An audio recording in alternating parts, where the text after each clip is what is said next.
السلام عليكم ورحمة الله وبركاته. معاكم الشيخ إبراهيم من قلب غزة.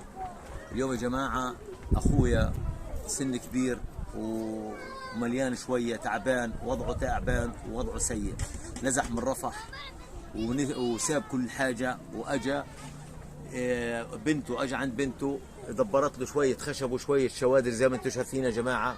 جاء عليه مطر، جاء عليه ريح، أول ريح أجا امبارح اطلع ايش سوى في الخيمة وايش في النايلون. ايش صار يا جماعة؟ زلمة كبير هيو زي ما انتم شايفين، هذا بكون أخويا أصغر مني، سن كبير، وبروح بتعالج في المستشفيات وعلاج ما بيدهوش علاج، بقول روح اشتري شرية، ووضعه صعب معهوش يشتري العلاج. عنده كمان بلاتين في رجليه عنده بلاتين في التنتين، بقدرش يمشي. عنده نفرين وزوجته برضه مرة كبيرة. فأرجو في كل واحد بيقدر يقف معاه ويساعده ويقف معاه، وربنا إن شاء الله يجزيكم كل خير، وربنا كله بميزانات حسناتكم والله العظيم. اللي بيقف مع الراجل وبيساعده بخيمة، بشادر، بأي حاجة، بعلاج، بأي حاجة، بكون جزاء الله كل خير. هي شايفين الراجل وهي شايفين النار تاعته وين، كيف المأساة اللي هو فيها.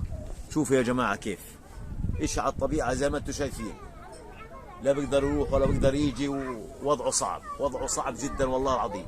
يعني احنا لو مطرت مش حنعرف. هذا مطرت الدنيا حيعوم الراجل هذا، حيعوم يعني معوش، لا يقدر يجيب شادر ولا خيمه ولا اي حاجه. يعني اللي بيقدر يتبرع لنا بشادر يخلف عليه والله يعطيه العافيه. جزاه الله كل خير كل انسان بيقف مع اخوه المسلم، والله جزاه الله كل خير كل واحد بيقف مع اخوه المسلم.